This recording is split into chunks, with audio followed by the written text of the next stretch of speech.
Live, c'est reparti. C'est reparti, fin de la pause. Donc, nous voici de retour pour la deuxième partie de ce fabuleux live. J'espère qu'il n'y aura pas trop d'encombre pour la suite, comme jusqu'à maintenant. Mais du coup, je te redonne la parole, maître de cérémonie, Mister Majax, pas Mister Magou. Bah allez, c'est reparti pour le live de l'amour. Hein. Il y a que de l'amour ici. Alors attention, je vais faire une remarque de vieux. Oh putain. Parce que je suis un peu âgé, mais au début des années 90, il y avait plein de rappeurs qui avaient comme pseudo MC quelque chose. MC, c'était pour maître de cérémonie. Donc en fait, il va falloir t'appeler MC Majax. Vu que t'étais à l'école, toi, dans les années 80, début des années 90, Majax. Ouais. Chut. Ne me rappelle pas. C'est à partir du moment où je me suis rendu compte qu'en ce moment je suis en crise de la trentaine et que je mets 55 ans au lieu de 75 à Hiroshima pour me sentir plus jeune, je me suis dit que j'ai passé un cap. Pour gagner 20 ans. Voilà, tu vois, en plus, voilà, ça y est, j'ai eu mon rendez-vous banque, mon prêt, ça y est, j'ai accédé à la propriété bourgeoise. Donc voilà, je raconte ma vie, c'est passionnant et on va reprendre ce live de manière motivée. Alors moi, il y a un truc je pense qui a intrigué beaucoup de monde dans ce chapitre. C'est l'apparition d'Ymir. Ah oui. Oui. Qu'est-ce que ça évoque pour vous ? Moi, j'ai une idée très claire. Je pense qu'Hipstery, on va être assez raccord. Mais vous, qu'est-ce que vous en avez pensé de cette apparition ? Qu'est-ce que ça... Pour moi, ce serait Ymir qui juge un peu la façon dont Eren fait les choses et le fait que Ramsay la voit avant de mourir, je sais pas comment l'expliquer en fait. C'est j'ai même pas je sais pas. C'est vrai que c'est assez perturbant en fait. De voir ça en fait. Ok.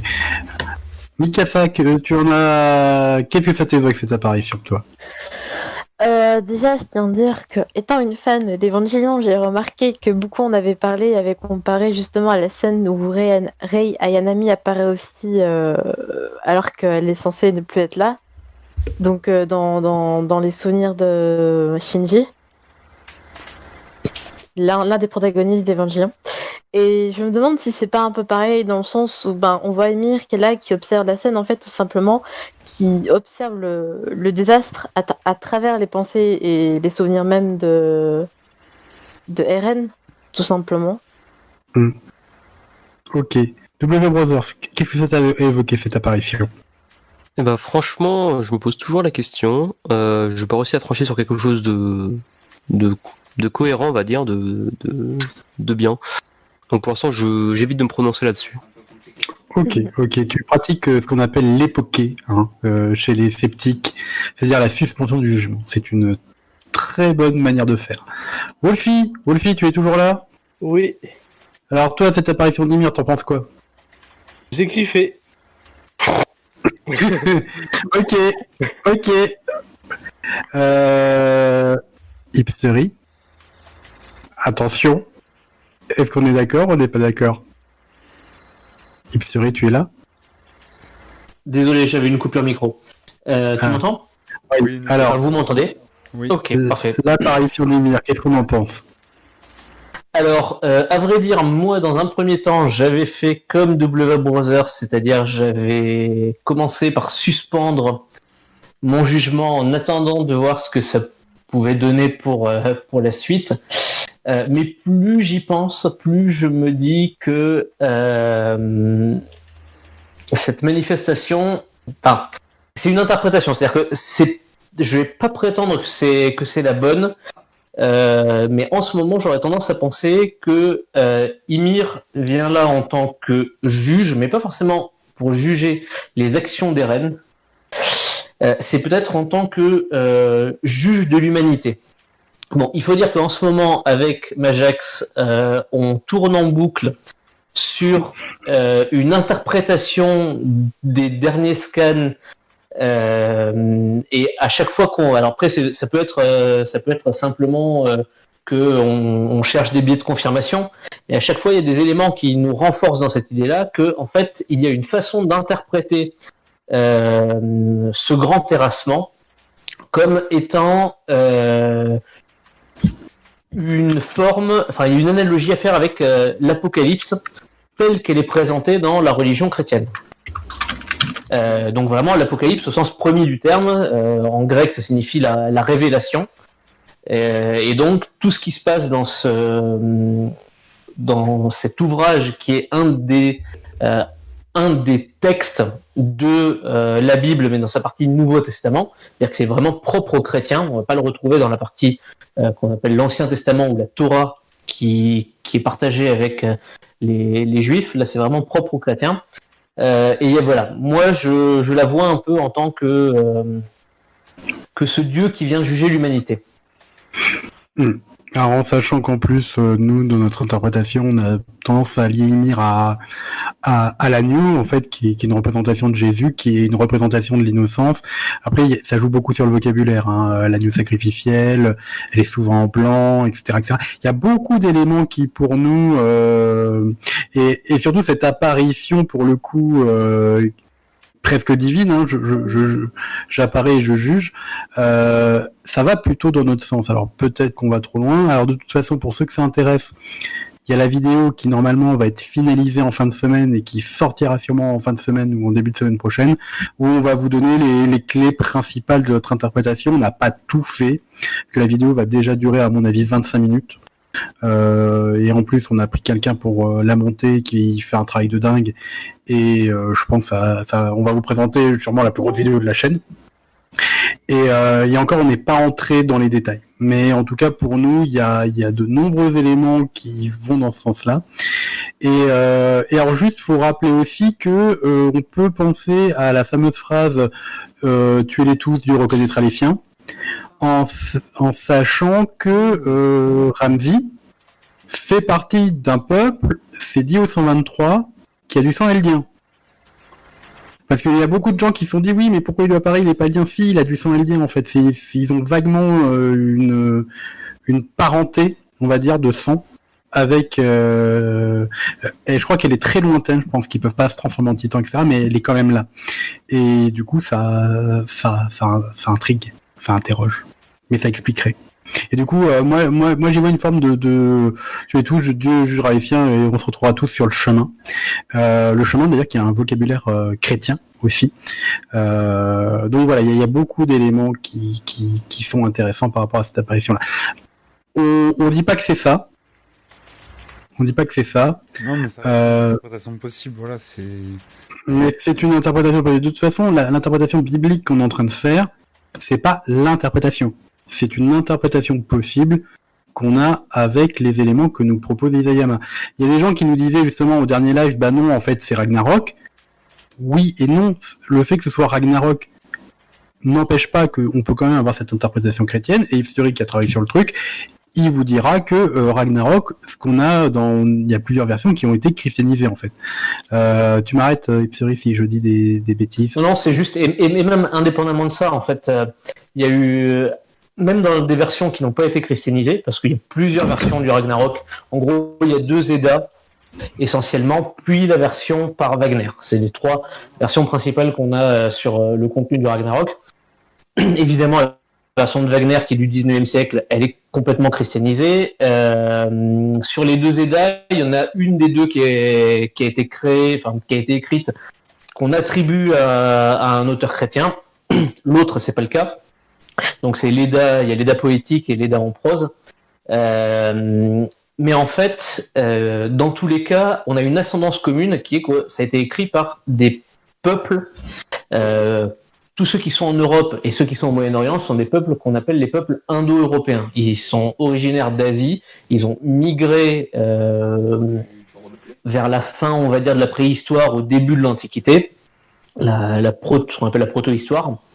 Et globalement, il y a eu un historien français qui a travaillé là-dessus, qui s'appelle Georges Dumézil, qui a établi le fait que dans les religions des peuples indo-européens, on va retrouver des éléments communs. Alors évidemment, Joseph Campbell s'est largement inspiré des travaux de Dumézil pour écrire son fameux Héros aux 1000 visages, mais notamment il y a un point qui est qu'on va retrouver très souvent des récits qu'on appelle le récit apocalyptique, mais en fait, parce qu'on reprend le terme chrétien, mais on va retrouver ça dans le Ragnarok, on va retrouver ça dans des formes de déluge qu'on avait chez les Babyloniens, on a la même chose chez les Indiens, les habitants d'Inde, avec qui pratiquent la religion hindoue, avec le récit du Mahabharata. Donc voilà, il y a une ascendance commune dans tous les cas. Donc ça ne se contredit pas forcément. Ce sont deux interprétations qui sont autant valables l'une que l'autre et qui finalement quelque part tirent dans le même sens. Et encore une fois, dire que ce sont des interprétations, c'est-à-dire que ça nous offre des clés de lecture. Ça ne veut pas dire que c'est uniquement comme ça qu'il faut le comprendre. Ça nous donne des éléments de compréhension sur le rôle, la symbolique, la fonction de chaque personnage, mais c'est pas quelque chose de définitif. Alors j'ajoute juste, et après on continue parce qu'on va pas s'accaparer la parole, avoir des interprétations de lecture, que ce soit philosophique, historique ou biblique, etc., on peut ne pas les avoir quand on lit l'œuvre, il n'y a aucun souci, il n'y a aucun problème. C'est juste que ça rajoute un sens supplémentaire, ça se surajoute sur la lecture qu'on peut déjà avoir du manga. Vous pouvez très bien lire Shingeki no Kyojin sans connaître Hobbes, sans connaître Nietzsche, parce que Nietzsche, ça fait partie, comme Lévinas, comme Marx, et j'ai envie de dire un peu comme Frantz Fanon, des auteurs qui hantent toute l'œuvre d'Isayama. Alors je sais pas s'il les a lus, encore une fois, mais ça permet de donner du plus de sens à ça. D'ailleurs, je viens de retrouver un truc, pardon. Irène, vas-y. J'avais juste dit, permets-moi de rebondir sur quelque chose.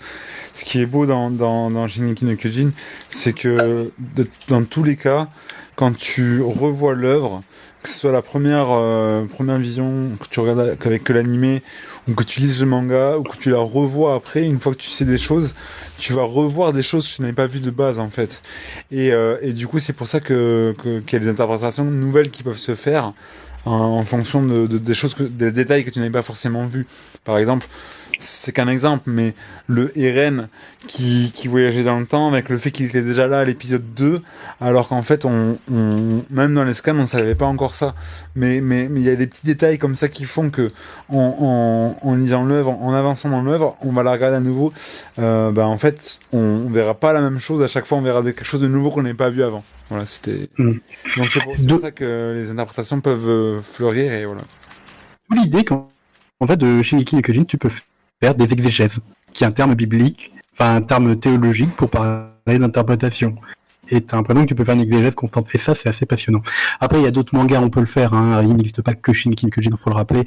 Mais c'est vrai que, en tout cas, pour ce manga-là, c'est vraiment très bon. Oui, alors je pensais juste à un truc, c'est une réflexion que j'étais en train de me faire, que en fait j'aurais dû en parler dans ma review, mais ça me vient que maintenant. J'ai souvent fait une lecture à travers Frantz Fanon de Shingeki no Kyojin. C'est-à-dire Frantz Fanon, c'est un philosophe, intellectuel et psychiatre qui vivait à Haïti, qui était noir, et qui a beaucoup écrit sur la décolonisation, notamment Les damnés de la Terre, qui est un traité qui peut paraître très violent quand on le lit, qui est un appel à prendre les armes, à utiliser la violence pour se libérer, lors des guerres de décolonisation, en pleine guerre d'Algérie, etc. Et en fait, à un moment, il dit, ce truc très intéressant, que la violence désintoxique l'opprimé, le colonisé, qui est en une situation d'oppression, qui est opprimé par le colon, et qu'en fait, la violence déjà est un moyen nécessaire pour se libérer, parce que l'oppresseur ne va pas céder à une demande gentille de s'il vous plaît, vous pouvez arrêter de m'opprimer s'il vous plaît. Donc on est obligé d'avoir recours à la violence, mais il dit la violence doit se transformer une fois le combat contre l'oppresseur achevé. Il faut être capable de transformer cette violence pour en faire une puissance créatrice, c'est-à-dire l'alphabétisation, la création d'infrastructures, d'un gouvernement, d'une culture, etc. Et justement, j'ai l'impression qu'Eren n'arrive pas à... Justement, là où il est dans l'erreur, c'est qu'il n'arrive pas à dépasser cette violence-là pour construire quelque chose. Pour l'instant, il n'est que dans la pure destruction. Et en fait, il pourrait s'arrêter là parce qu'on pourrait dire il a déjà gagné en fait. Globalement, avec ce qu'il est en train de leur mettre, il a déjà gagné. Est-ce que il a besoin d'aller jusqu'au bout? Et en plus, il y a quelqu'un sur Twitter qui me faisait remarquer que ce con est en train de faire un écocide. Je sais pas dans quel état ils vont récupérer la planète, les Eldiens. Parce que quand tu rases la totalité de la vie des continents, c'est pas parce qu'il y a une île où c'est encore safe. Je pense qu'on va vers des perturbations écologiques assez importantes. Donc s'il continue et va jusqu'au bout, à mon avis, on va finir en mode post-apocalyptique. Quoique un post-apo SNK, je veux bien. W Brother, tu voulais dire? Je pensais juste, ça me faisait penser justement que, à ce qu'on disait tout à l'heure sur Armin, sauveur de l'humanité. Enfin, on peut faire simplement un rapprochement avec Eren, qui lui sera probablement le destructeur de l'humanité. Et puis Armin devra sauver les meubles derrière, tout simplement. Enfin, ouais. Ouais, c'est-à-dire qu'il y a une forme de dualité, c'est-à-dire qu'il y a le destructeur et celui qui va reconstruire en fait. C'est ça. Ok. Eren, tu voulais dire? J'ai zappé ce que j'allais dire, c'est pas grave. Ça m'arrive souvent. Ok. Alors là, on va arriver, je vous propose d'arriver vers la question de fin. Et après, on pourra aller en mode libre, hein, si vous voulez. Alors, c'est le moment. Qu'est-ce qui va se passer? Donc, alors là, vous pouvez... Alors, je précise, hein, je vous pose la question encore une fois parce que moi c'est pas du tout mon truc, je ne vais pas prédire ou prévoir des choses. Hipstery non plus, on préfère laisser Isayama, mais je sais qu'il y a des gens qui aiment faire ça. Donc allez-y. Peut-être qu'il y a simplement un petit truc avec Hipstery on voit venir et on va oser le dire ici. Ce serait un retour d'une Historia sauvage qui, à mon avis, risque d'arriver avant la fin et de pas rester dans son coin. C'est tout. C'est un truc très vague. Je ne sais pas comment, je ne sais pas pourquoi.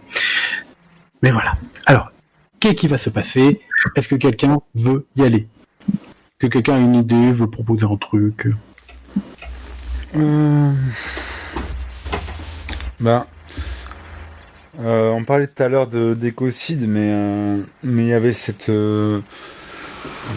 Moi, j'ai plutôt une théorie sur la fin du manga, donc c'est très très vague, hein. Mais vu que Ymir, elle a choisi Eren, elle a choisi le plan d'Eren, en fait, et que on a ce personnage sur la dernière planche du manga qui tient un enfant dans ses bras, bon, c'est très très très tiré par les cheveux. Mais je me suis dit pourquoi, en fait, ça pourrait pas être, en fait, Ymir qui n'a jamais été libre, en fait, qui pourrait revenir sous la forme de ce bébé, en fait, du bébé d'Historia, et qui pourrait connaître réellement la liberté, puisqu'elle a toujours été privée de liberté. Et Eren lui dirait maintenant tu es libre, en fait. Ouais, c'est sympa comme idée. Moi, c'est la petite idée qui avait fleuri dans mon esprit. Je me suis dit, mais pourquoi, en fait, Ymir, en fait, qui est l'image depuis qu'elle est enfant, elle est esclave toute sa vie, même après sa mort, même dans la mort, elle est esclave, en fait. Donc, il y a ce délire de réincarnation qui peut paraître chelou, tout ça. Mais je me suis dit, mais pourquoi pas, en fait, son esprit se réincarnerait dans le bébé d'Historia, et en fait, Eren la reconnaîtrait, et du coup, lui dirait, ben, maintenant, tu es libre. Parce que du coup, elle peut vivre sa vie comme une enfant normale.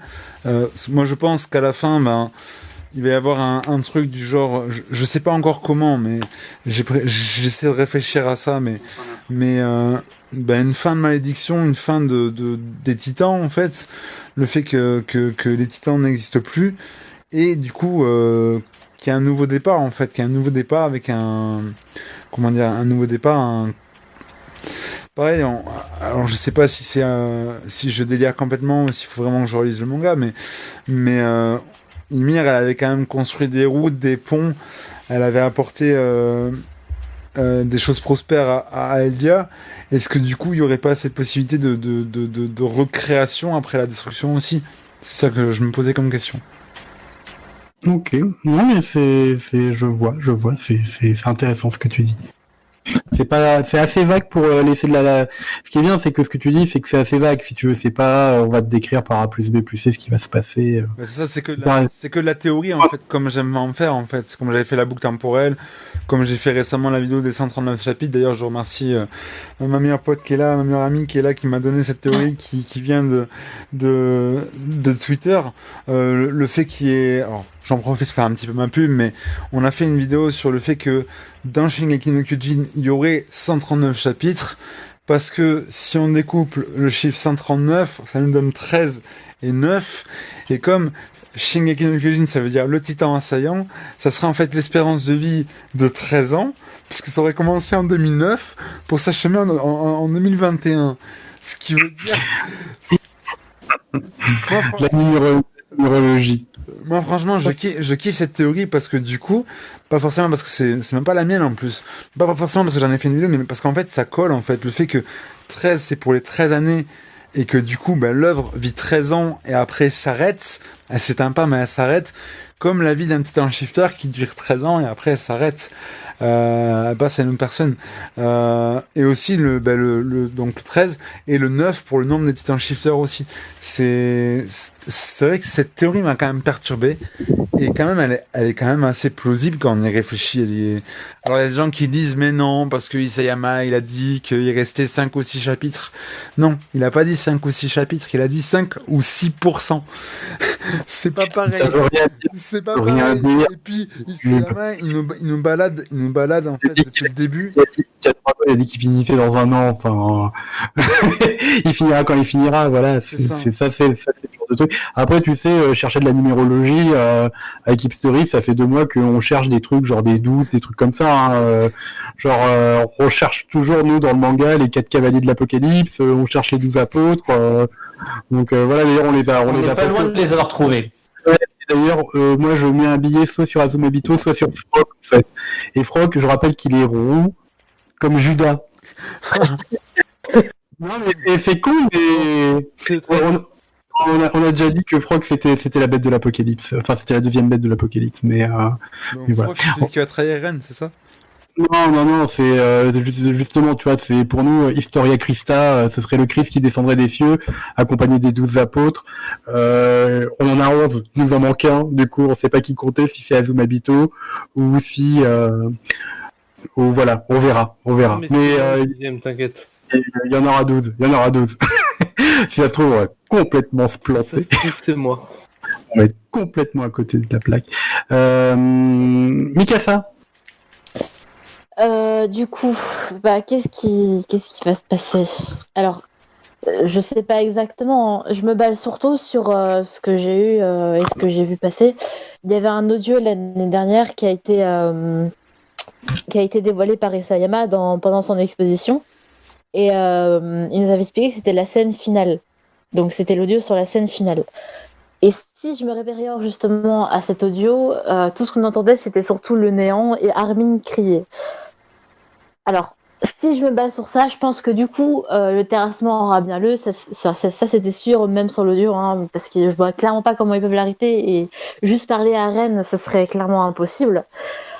Donc tout va se passer comme Eren l'aura voulu. Mais il y aura des survivants, bien évidemment, puisqu'il a laissé le peuple de l'île tranquille. Okay. Donc je peux pas prédire la fin en disant voilà, Eren va mourir et tout. Je trouve que ce serait quand même dommage qu'Eren meure à la fin, que ça se passe comme ça. Mais au vu de ce qu'avait dit Isayama, que la fin nous laisserait quand même pas mal... ferait pleurer pas mal de gens, voilà. Dans le sens où il y a pas mal de personnes qui seront tristes. Ça laisse un peu indifférent dans le sens, est-ce que la théorie de Mikasa qui va tuer Eren sera vraie, ou alors ce sera vraiment Armin le sauveur de l'humanité, ou est-ce que finalement ce sera pas plus l'inverse, ce sera Mikasa qui va mourir à la place d'Eren parce qu'elle aura tenté quelque chose, je sais pas.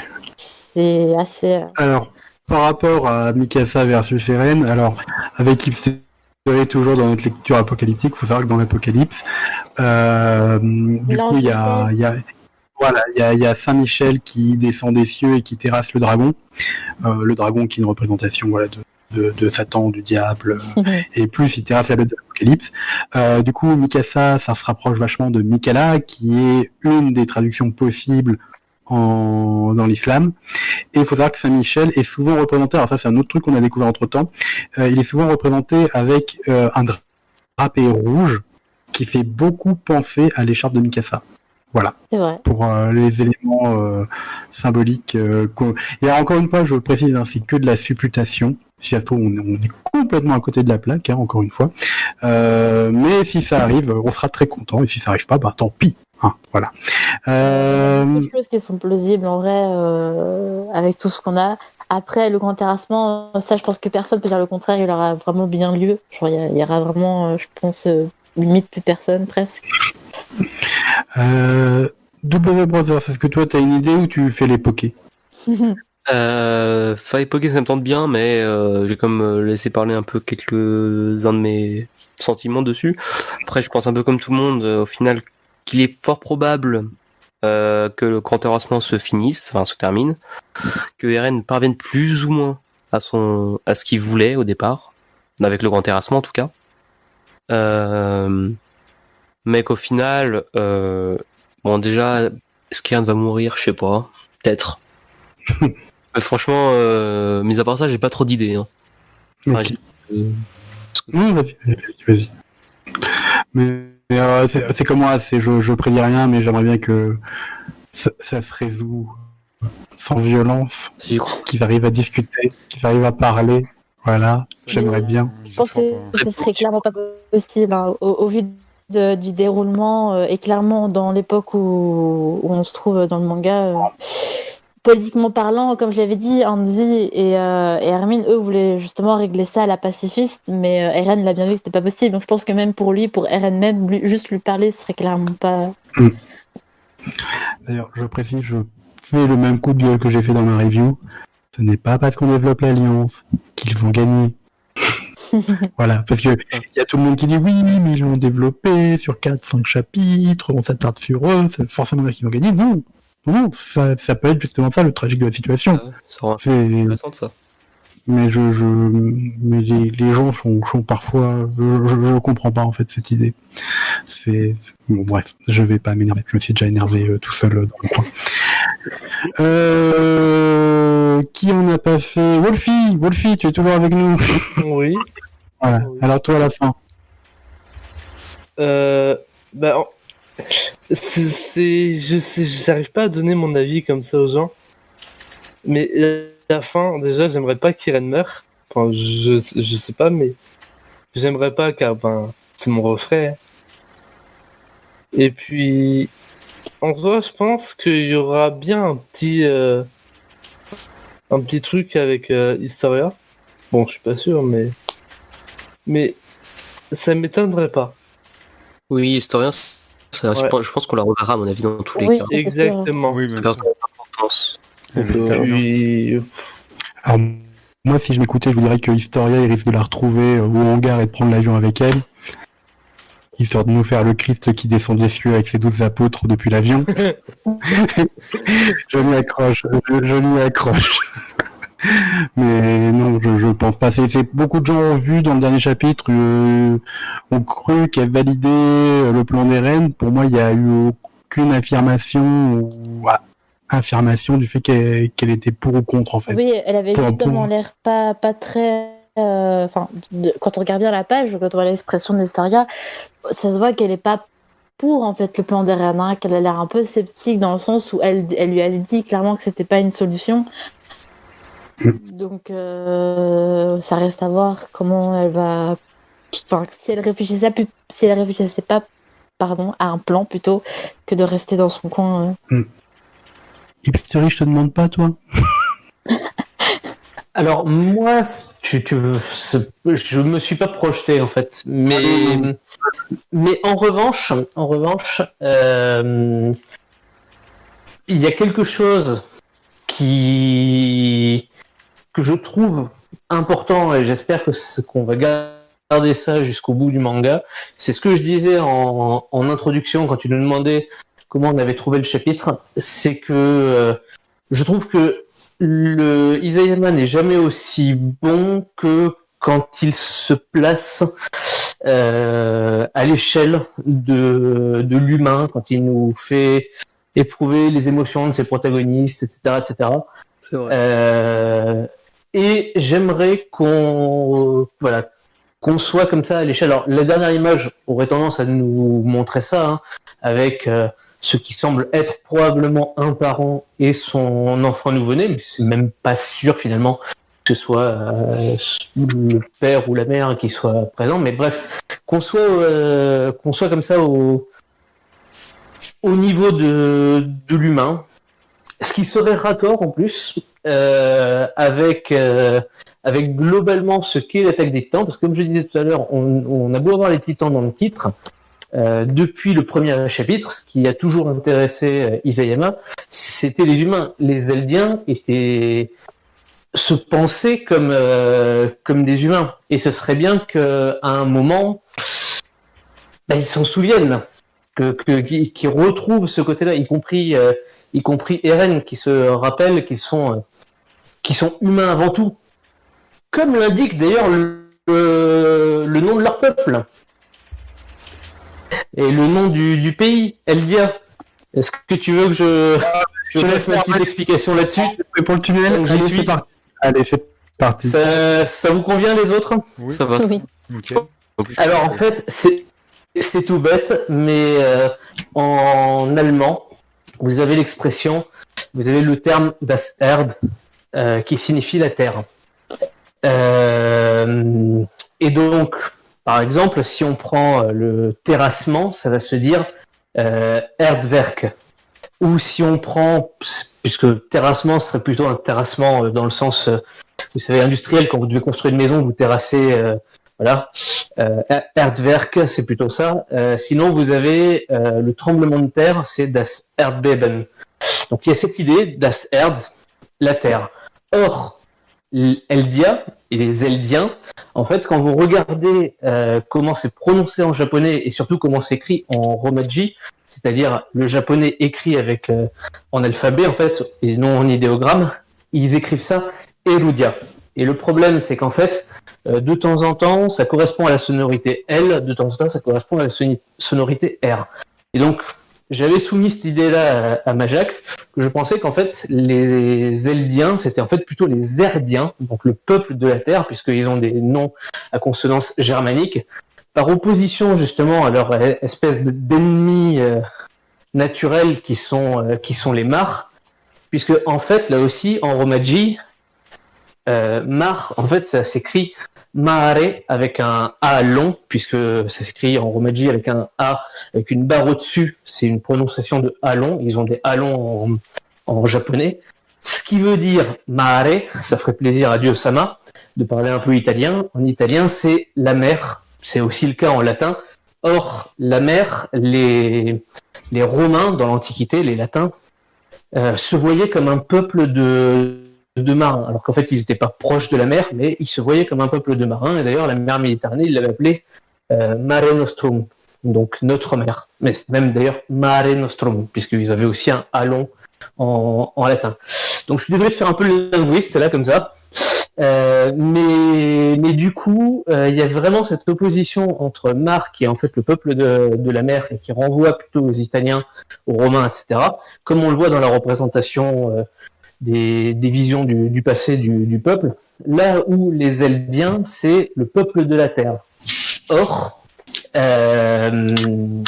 quand vous regardez, je parlais tout à l'heure des peuples indo-européens, quand vous regardez la façon de désigner l'homme, l'être humain, chez tous les peuples indo-européens, il y a toujours un lien entre, enfin, pas absolument tous, mais régulièrement, il y a un lien entre l'être humain et la terre, qui va transparaître du coup dans la religion juive et chrétienne, et dans l'islam, avec le fait que l'homme serait né de la terre, de la glaise, il aurait été extrait de la glaise par Dieu. Mais on le retrouve aussi, par exemple, en français, quand on dit un être humain en français, en fait, le mot humain vient de humanus en latin, qui vient lui-même de humus, c'est-à-dire la terre. Bon, tout ça pour vous dire quoi? Que le peuple eldien, ou le peuple de la terre, c'est avant tout des êtres humains. Voilà. C'était ma conclusion. Et j'aimerais qu'on revienne à l'échelle humaine.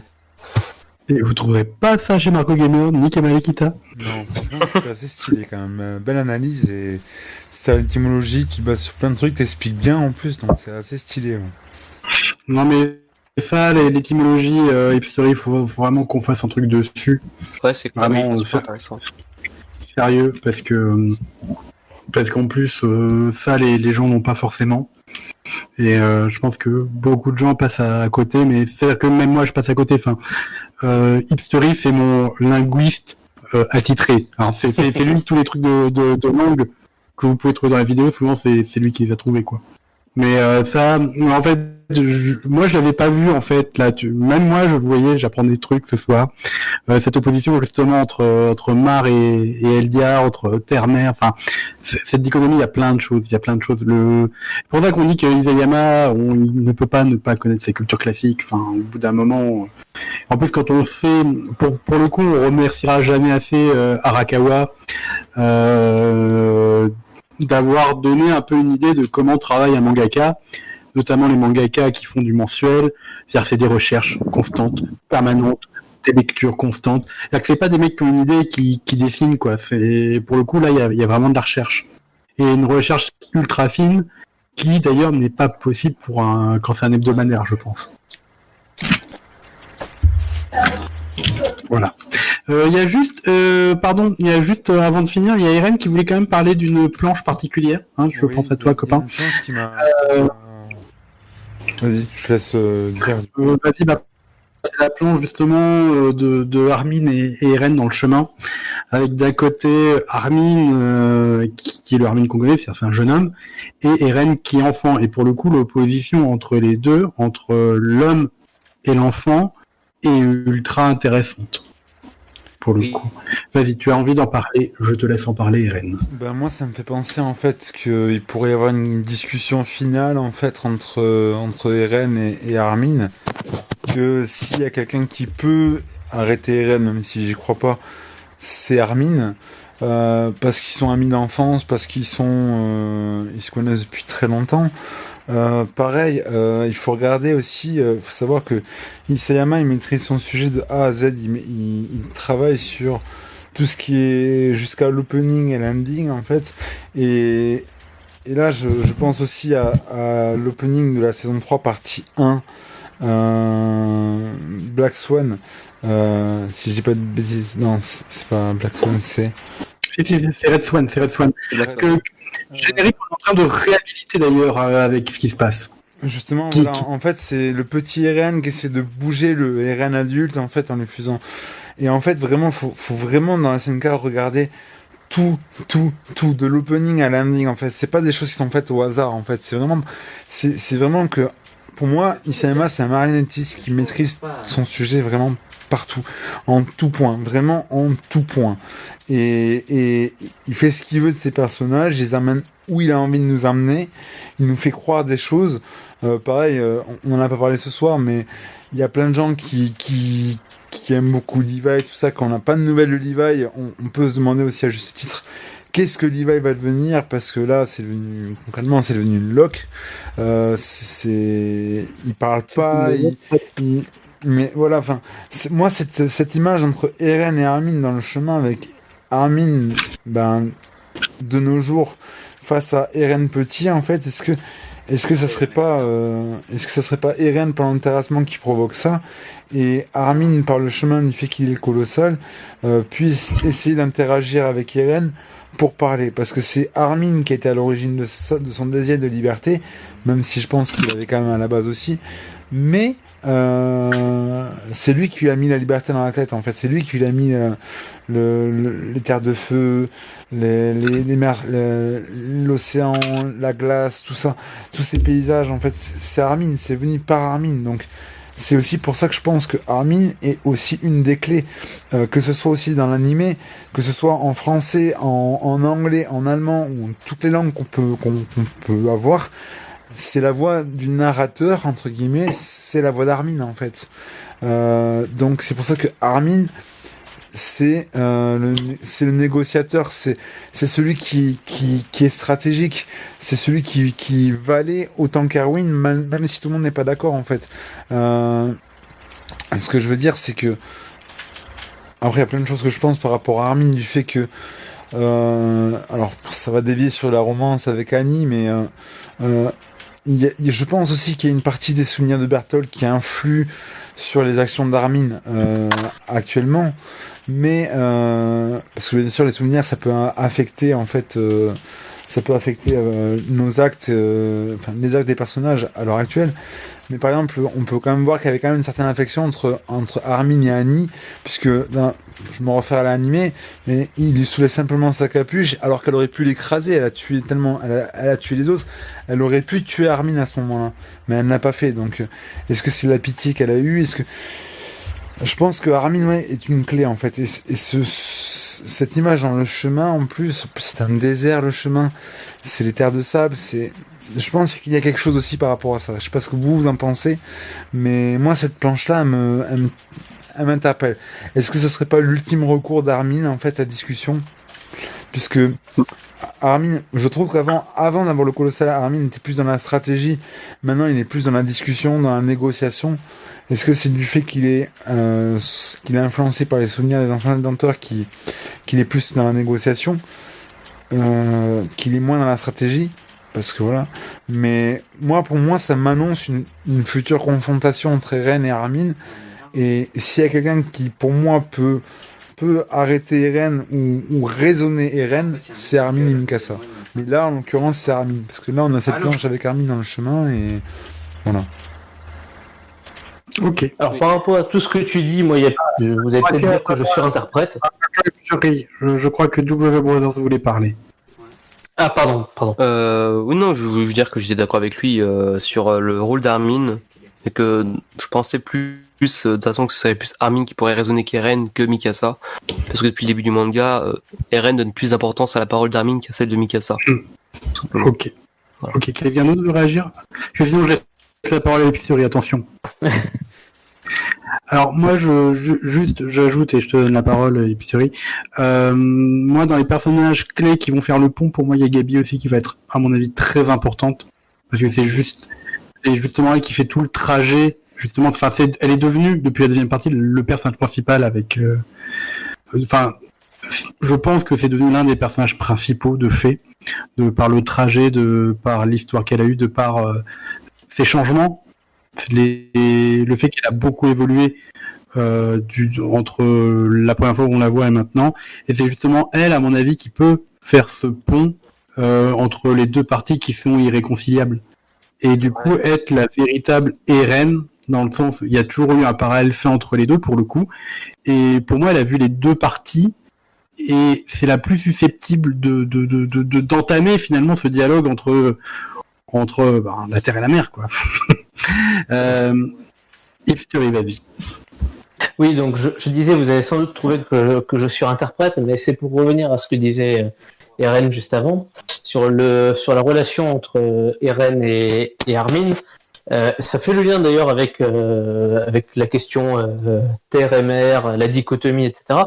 Et ce que tu viens de dire par rapport à l'évolution, puisque Eren faisait remarquer que c'est quelque part Armin qui a donné le désir de liberté.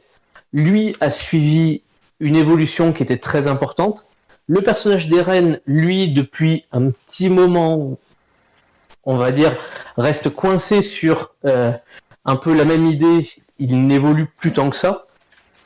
Et par contre, vous pouvez voir qu'il y a eu une transition entre les deux qui s'est faite, et c'est là que j'allais dire, je surinterprète peut-être, mais il y a eu une évolution qui s'est faite entre les deux sur le plan capillaire. C'est-à-dire que d'un côté, on avait un brun, de l'autre côté, on avait un blond, donc on avait vraiment deux figures qui physiquement sont identifiables et opposées.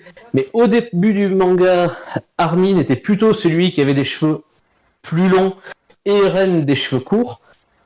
En vieillissant, Armin est celui qui a les cheveux courts, Eren celui qui a les cheveux plus longs. Armin devient petit à petit peut-être le personnage qui va être celui qui va peut-être agir, aider. Alors je dis bien peut-être, parce que c'est pas sûr du tout, mais qui va peut-être régler la situation là où Eren est en train de devenir une sorte d'antagoniste à l'humanité, pas forcément un antagoniste au personnage. On voit que ils essaient encore la plupart de discuter avec lui, mais voilà. C'était une remarque comme ça par rapport aux évolutions, notamment capillaires, entre les deux. Moi, tu sais, on n'est plus à ça près. Hein. À partir du moment où il y a un manga qui se base sur la transformation des couleurs de cheveux, on peut tout voir. C'est vrai. Bien, je crois qu'on a bien fait le tour du chapitre. Je pense qu'on a fait Est-ce qu'on fait un petit point sur le fameux ending qui a popé récemment? Ah, tu veux en parler? Je pose la question parce que c'est sans doute quelque chose qui peut être attendu. Ça intéresse les gens qu'on fasse un petit débrief de Requiem der Morgenröte. Tu le fais, Pstori, toi qui sais parler allemand? Morgenröte. Requiem der Morgenröte. Ah, c'est beau. Ça me donne envie d'envahir la Pologne. Donc, alors pour rappel, hein, c'est un clip de l'ending de la saison 3 qui est chanté par Linkade Raven. Oh là là, j'ai un accent anglais de chiotte. Je suis désolé pour les anglicistes. Donc il y a un clip qui est sorti qui est plutôt cryptique et apparemment qui donnerait des clés, en tout cas des éléments liés à la fin de Shingeki no Kyojin. Bon, alors c'est clairement, le lien il est clair quand même. Enfin, en termes de symboles, on retrouve les ailes de la liberté, qui sont beaucoup représentées sous forme de flèches. La flèche qui est un symbole assez récurrent, plutôt dans l'anime d'ailleurs. Parce qu'il y avait déjà la flèche, c'est une référence au chasseur, Jäger, qui veut dire chasseur en allemand. Et il y avait aussi des films qui était une condensation des épisodes qui s'appelait La Flèche et je sais plus quoi. Donc ouais, c'est pas comme si c'était inconnu. Oui, La Flèche, c'est je sais plus quoi là. C'est la saison 1 qui a été partagée en deux et... Ouais. Ah, j'ai plus... je trouve c'est pas grave. Donc on voit une espèce de petit individu qui ressemble à pas grand chose, un tas de plumes avec une tête de flèche, de hampe de flèche, qui voit un vieux monsieur qui va déposer un bouquet qui a une tête de lézard. Je vais pas partir dessus tout de suite. Carrément une tête de serpent, tu veux dire? Carrément une tête de serpent. Et qui remonte dans une espèce de ville céleste et en fait il enlève son masque et c'est un aigle et voilà, allez voir le clip, il est assez dur à décrire et il y a des nombreux éléments qui nous font penser à Shingeki no Kyojin. Donc voilà, alors beaucoup sont en train de prédire la fin, Kamal et Kita ils ont dédié une vidéo dessus où encore une fois je trouve qu'ils ont été beaucoup trop légers en termes de symbolique parce qu'il y a tellement de symbolique dans ce truc. C'est ultra dense. Et la question, c'est est-ce que c'est véritablement une clé où il y a toute la fin qui est racontée? Est-ce que c'est autre chose? Voilà. Est-ce que quelqu'un veut commencer sur Requiem der Morgenröte? Là, je suis en mode voix sensuelle. Là, il est 23h53. Donc, je suis presque en ASMR. Vas-y, Eren. Ce que je voulais dire, c'est que c'est Mikasa qui me l'avait fait remarquer. En fait, c'est ce que je disais tout à l'heure. En fait, tout est lié en fait dans le sens où tout est important, que ce soit l'ending, l'opening. On peut y voir des signes.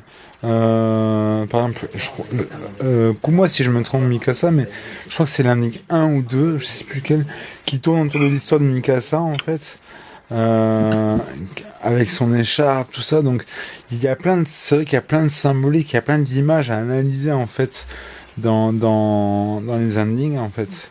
Et L'ending 1. Ouais, c'est l'ending 1. Mais justement dans le 4 en fait, il a été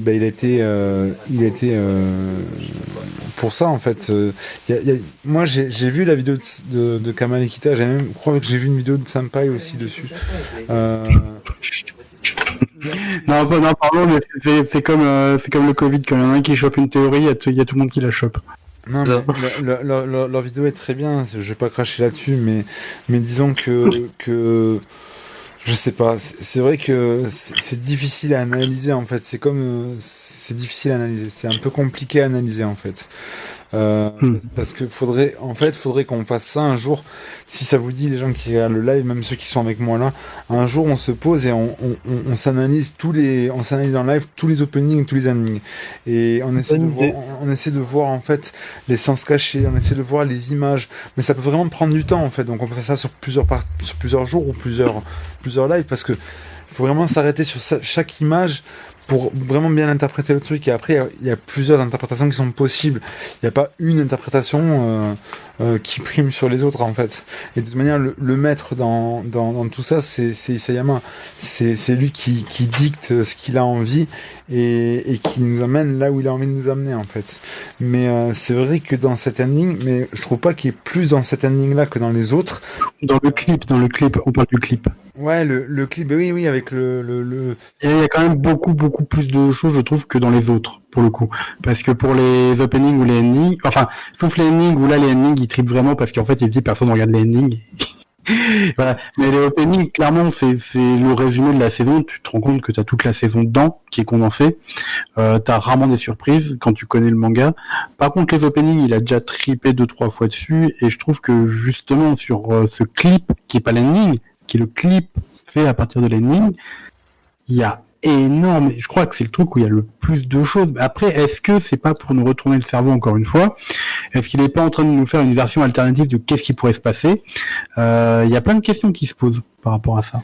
C'est ce Pour le clip coup. où il y a cette espèce d'oiseau qui pleure sur des tombes et... Ouais, voilà, c'est celui-là dont on En parle. fait, j'ai vu la vidéo de Kamalekita, j'ai pas vu le clip en lui-même, en fait. J'ai vu que la vidéo analyse, en fait, de ce clip. Eh ben, écoute, regarde-la à sec. Regarde-la à sec sans avoir Kamalekita en tête et t'en fais ce que tu veux. Mais après, ouais, c'est de là à prédire la fin, de dire que tout était écrit. Je sais pas. Honnêtement, je sais pas si c'est bien Après, il faudrait vraiment que je le revoie pour avoir un avis bien défini, mais après, c'est vrai que oui, ça... Bah écoute, t'as 4 minutes. T'as 4 minutes, on va faire parler quelqu'un d'autre, tu vas le voir et tu reviens. C'est une bonne idée. Faudrait que je le retrouve déjà. Ah bah déjà tu mets Requiem no Morken Rote et ou Akatsuki no Requiem et tu vas le trouver, hein. Tu mets clip et tu l'as tout de suite. C'est pour ça que moi je regarde toujours où il laisse s'enculer quand je rentre. Est-ce que quelqu'un d'autre veut réagir sur le clip? Est-ce que quelqu'un a vu le clip du coup en question et quelqu'un veut réagir dessus? Je suis en train de le finir. T'es en train de le regarder là? Je suis en train de le finir. Ok, on se retrouve après. Mikasa, tu l'as vu toi? Non. Ok. Je vais vous le partager sur le live. C'est pareil, va le regarder et on se retrouve dans 4 minutes et tu vas bugger. Wolfie, tu l'as vu toi? Non. Ok. Hipstery. Bon bah on est deux camarades. Bon, évidemment que je l'ai vu, moi. Alors simplement, juste, alors pour revenir sur notre marotte de l'apocalypse, il y a quand même beaucoup d'éléments qu'on peut retrouver, du coup ça, je dis ça pour les auditeurs. Déjà, on a l'apocalypse, ça se termine avec l'avènement de la Jérusalem céleste. Or, dans le clip, on a quand même une ville dans les cieux. Alors certes, qui fait référence au fait qu'il y a des oiseaux, certes. Mais on a quand même cette espèce de masque de serpent, de reptile, qui peut aussi évoquer une symbolique chrétienne pour le coup, parce que le serpent n'a pas été choisi au hasard, quoi, à mon avis. Non, on le retrouve effectivement, c'est le péché originel, la chute originelle, c'est une scène vers le tout début de l'Ancien Testament, donc la Torah, dans le volume de la Genèse, où en fait on comprend pourquoi l'homme et la femme sont mis dehors du paradis, parce qu'ils sont incités par le serpent à ne pas respecter un ordre de Dieu qui consiste à ne pas manger du fruit de la connaissance du bien et du mal. Voilà. En sachant que Eren Alors, juste, je rajoute. Bon, alors là, c'est mes lectures en ce moment et ma fréquentation de Persona hein, qui va parler. Il y a tout cet archétype du trickster, en fait, de ce personnage qui est dans un récit ou dans une mythologie, qui est en fait le personnage perturbateur qui vient détruire le statu quo par ses actions. Alors, il y a le trickster maléfique, il y a le trickster héroïque. Et pour le coup, Eren, comme le serpent dans la Bible, est un trickster. C'est-à-dire c'est celui qui va renverser le statu quo et qui va amener une modification de l'ordre des choses, finalement. Et le lien, pour moi, il est plutôt intéressant. Et Par surtout rapport que... à ce qui était dit par rapport au fait qu'on pouvait interpréter le grand terrassement sous l'angle de Ragnarok, Loki par exemple est un trickster et les monstres qui déclenchent le Ragnarok, à savoir le loup Fenrir, le serpent du monde, encore un autre serpent, Jormungand, et la déesse des enfers, Hel, sont en fait 3 enfants de Loki. C'est ces enfants qui déclenchent le Ragnarok. Et il faut rajouter aussi le fait que sur la tombe, il y a l'Ouroboros. Oui, ça, Oui, tout à fait. Pas l'Ouroboros. Petit tacle. C'est un O, oui, effectivement. C'est un oméga en grec ancien. L'Ouroboros qui est le symbole d'infini. Alors d'ailleurs, il y a un Ouroboros qui est cassé, d'ailleurs, sur la tombe. Oui. Et qui est une tombe. Alors, qu'est-ce que ça peut signifier? Que c'est la fin des temps? C'est la fin des cycles? Ou on a enterré le fait qu'on voulait briser le cycle? Enfin, il y a plein d'interprétations qui peuvent être faites. Et en fait, le clip est vachement riche en termes de symbolique. C'est comme les 9 papillons qui essayent de détruire la flèche. Si vous comptez bien les gens qui risquent d'intervenir durant le final, je pense qu'il y en a 9 à tout casser. Donc voilà, il y a des choses, je trouve, qui sont super intéressantes dans ce clip. Après, est-ce que faut l'interpréter de manière littérale, comme l'ont fait Kamal et Kita? Là, j'aurais plus de précautions. Je prendrais plus de précautions. Après, il y a, je pense. Il y a aussi ce qui fait le lien entre la Terre et justement la cité dans les cieux. Alors qu'on nous présente, enfin qu'on voit être ensuite une sorte d'ascenseur et qui de loin paraît être une échelle. Or, alors là, je remercie des gens de la communauté de SNK France. Il y a quelqu'un qui nous a envoyé à Majax et à moi, enfin qui a partagé ça sur le Discord de SNK France, qui nous a envoyé une vidéo en espagnol dans lequel Isayama expliquait en fait quelques-unes de ses influences, parce qu'on regrettait que justement on ne voit pas assez d'interviews d'Isayama dans lequel il explique qu'est-ce qui a pu influencer son écriture. Et une des références qui est indiquée, il parle du paradis perdu de Milton, donc là évidemment ça fait référence, comme je disais tout à l'heure, au péché originel, mais il y a une figure qui revient à plusieurs reprises, parce que c'est un poème, le paradis perdu de John Milton, mais c'est un très long poème, et il y a une figure qui revient plusieurs fois. Alors c'est pas une figure, c'est pas un personnage, c'est une expression. Il parle d'Even's Ladder, donc l'échelle vers le paradis. Donc on a cette idée de paradis déjà par rapport à l'île, mais il y a aussi cette idée d'échelle. Donc peut-être que là aussi il y a une référence. Enfin, faudrait creuser du côté plus précisément du côté de Milton, etc., etc. Donc il y a des choses, à mon avis, qui sont très riches là-dedans et très symboliques, et c'est pour ça que c'est volontairement cryptique.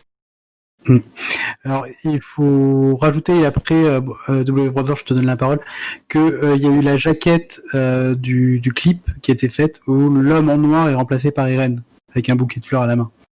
Donc voilà, ça fait très entendu. Alors, W Brothers, du coup, maintenant que tu l'as vu, alors, oui. qu'est-ce que ça t'évoque? Eh ben, c'est très cryptique, comme vous le disiez. Bah déjà, l'Ouroboros, bah, c'est la première chose du coup qui m'a marqué. Du coup, le fait qu'il soit pas terminé, qui pour moi signifie peut-être la fin d'un cycle justement, la fin d'un cycle de haine probablement peut-être. Enfin, après ça dépend de ce qu'on peut en tirer, comme vous avez dit. Et évidemment, bah du coup les papillons qui vont probablement symboliser du coup les amis d'Eren, ça c'était plutôt clair. Mais après, mis à part ça, j'ai du mal à mettre des mots dessus, tout simplement, sur le reste après. Hein. Ça devient vraiment cryptique pour moi. Et à mon avis, il faut du temps à analyser faut prendre du temps à analyser ça en fait simplement et pas se fier forcément à la première impression que ça nous donne parce que je sens le piège arriver. Ouais, mais on est plusieurs à sentir le piège arriver en fait par rapport à ça. Bon bah encore une fois, on verra quand ce sera la fin et on fera bah bien sûr c'était ça. Et bien sûr c'était ça exactement. Mikasa, tu l'as vu du coup? Ouais, elle est mute donc je pense qu'elle est encore en train de regarder. Eren, tu l'as vu du coup? Oui, je l'ai vu en fait, je suis en train de le re-regarder pour comprendre. En fait, il y a plein de symboliques en fait qui me parlent. Bah forcément, là, cet aigle qui se fait passer pour un serpent en fait, qui pleure sur les tombes, ben en plus ça pourrait clairement être... Bon, je me fais influencer parce que j'ai vu par la vie de Kamalekita, mais ça pourrait clairement être Eren, parce qu'Eren s'est coupé la jambe pour mettre une jambe de bois, pour se passer pour un blessé, tout ça. Ça peut être Eren qui est le seul survivant, en fait, peut-être pas le seul survivant, mais l'un des seuls survivants qui est au milieu des tombes de ses camarades. Ça me fait penser aussi à la mort constante avec le bâton d'exploration. Les gens dans le bâton d'exploration qui sont habitués à la prendre conscience de la mort. Donc c'est tout ça. Après l'espèce de boule de plume avec une flèche, moi j'ai l'impression que c'est Mikasa qui veille sur Eren encore et toujours, qui cherche à protéger Eren encore. Après on voit une espèce de... ce personnage qui rentre près de sa famille, comme s'il avait fait quelque chose de mal et qui retourne auprès de sa famille. C'est assez particulier. Il y a aussi cet ascenseur, cette échelle, comme vous dites, qui monte vers le paradis. Moi, j'ai aussi lu les paroles, en fait. Je sais pas trop quoi dire, en fait. C'est assez je trouve que le clip est assez perturbant, en fait. Et il y a une chose par contre qui m'a marqué à la fin, c'est cet arbre en fait. Ça me fait penser à l'arbre qu'on voit dans le premier épisode, même dans le premier chapitre en fait, sur lequel Eren se réveille. Avec des gens qui disent que la fameuse théorie, en fait, où c'est pas une théorie que j'apprécie, mais en fait, ça serait Eren qui tuerait, enfin Mikasa qui tuerait Eren et qui lui dirait à plus tard, au moment où il achève, en fait, il se réveille, c'est au chapitre 1, donc il s'envoie les souvenirs à son lui du passé. Enfin, c'est une théorie que j'apprécie pas trop parce que je trouve ça un peu nul. Franchement, je trouve ça un peu nul parce que c'est un cycle, mais je veux dire, c'est un cycle sans fin, en fait, il se passera toujours ça, et c'est bizarre, ça serait bizarre. Et c'est pas toi qui as fait une théorie sur la boucle temporelle? Oui, mais du coup, j'ai fait une théorie sur la boucle temporelle, mais je trouvais que justement la théorie que j'ai faite avait plus de sens dans l'idée où Eren récupérait les 9 titans pour justement annihiler cette malédiction, ou alors mettre fin à cette boucle en fait. Et le fait en fait qu'il y a un éternel recommencement en fait, je sais pas, c'est le serpent qui se mord la queue, et on a déjà le serpent qui se mord la queue avec le passage dans la cave où c'est Eren qui contraint Grisha à massacrer la famille royale. Enfin, quoi qu'il arrive, je pense que pour le coup, on va faire comme W Brothers, on va faire un peu d'époquer. Je pense que pour la fin des SNK, il faut faire un peu d'époquer. Ce truc est ultra intriguant.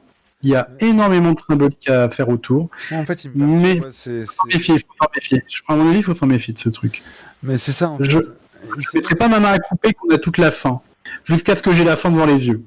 Moi, c'est ce que je dis depuis le début. En fait, Isayama, il nous mène là où il a envie de nous mener, en fait. Donc, les gens diront, je fais un peu le suceur, mais pour moi, c'est un génie, ce type. Il a vraiment tout prévu, en fait. Donc, il nous mène, en fait, là où il a envie de nous mener, en fait. Donc, s'il veut nous faire croire que c'est la fin, mais il est en train de réussir, parce qu'il y a des gens qui commencent à faire des vidéos en disant, ouais, ça c'est la fin, ça c'est la fin. Mais, il peut très bien nous mener sur une fausse piste pour qu'on pense que c'est ça, et nous surprendre encore plus, comme il a déjà fait, en fait. Il nous a toujours mené là où il avait envie de nous mener, en fait, Isayama. Dès le début, en fait, on savait pas que Reiner et Bertholdt c'était le cuirassier et le colossal, jusqu'à qu'on les voit dire dans le plus grand des calmes, en fait, Bertholdt c'est colossal et moi je suis le cuirassier, il y a 5 ans on a nettoyé les murs. Voilà. Mais c'est vrai que en sachant ça, c'est ce que je disais tout à l'heure sur la relecture de la scène en fait, en sachant ça, c'est vrai que quand tu vois la tête de Rainer, que tu vois la tête du cuirassé à côté, bah tu te dis ouais, il y a des similarités quand même. Pareil pour le colossal, au début je les voyais pas, maintenant je les vois plus. Je pense que voilà, Isayama il nous mène là où il veut nous mener. S'il veut se moquer de nous, nous mener sur une fausse piste, c'est parce que ça l'amuse. Il peut très bien s'amuser à demander la production d'un clip comme ça pour nous mener sur une fausse piste, pour qu'on pense quelque chose, pour qu'on se mette à haïr ou à détester un personnage. Mais la fin sera la fin qu'il a décidé lui dans tous les cas, et je suis plutôt sceptique, je suis plutôt comme toi, genre je préfère attendre la fin qu'il a décidé, la fin qu'il va nous montrer en manga et ensuite en animé pour me dire est-ce que c'était vraiment ça ou est-ce que c'était une fausse piste comme il a fait depuis le début, quoi. Après je me dis aussi que comme on est habitué aussi au fait qu'il nous mène sur des fausses pistes, est-ce que ça serait pas est-ce que la fausse piste ça serait pas de nous faire croire que c'est une fausse piste et en fait c'est une réelle piste, en fait, c'est ça le truc aussi, parce que Isayama il dévoile rarement enfin, quand il parle de sa fin, il nous donne toujours des petits indices, des petits trucs, mais il peut tout à fait soit nous mener vers un truc qu'on a envie de voir, soit vraiment nous mener sur totalement autre chose et juste par peur sadisme, par peur plaisir, en fait, de torturer son lecteur, en fait, le faire imaginer quelque chose et que du coup il soit encore plus surpris parce qu'il s'attendait tellement pas à ça qu'il s'était monté la tête en s'imaginant quelque chose et du coup il voit ça et voilà. Je sais pas si vous avez capté un peu ce que j'ai voulu dire. Si, c'est clair. C'est clair. Ça avait un petit côté Inception, mais c'était clair. Kata, est-ce que tu veux réagir sur le clip maintenant que tu l'as vu ou pas? Du coup, j'ai aussi vu tout à l'heure, mais vous avez déjà tout dit. Et tout, je vois pas trop ce que je peux rajouter. On est désolé. Ceci étant, je rajoute une chose pour rebondir dans le sens de ce qu'a dit Eren.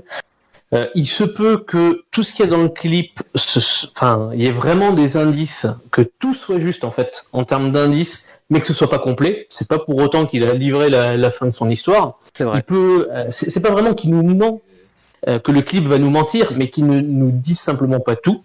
Ça c'est le premier point. Deuxième point, et c'est aussi là-dessus que je veux abonder dans ton sens, c'est qu'il faut faire très attention à pas rentrer dedans tête baissée sans trop réfléchir, parce qu'il y en a déjà qui 5 minutes après la sortie nous commençaient à nous sortir des vidéos, des messages sur Twitter, etc., pour dire que parce qu'il y avait un oiseau et que c'était probablement Eren, et ben ça veut dire que Eren il contrôlait les oiseaux. Ouais.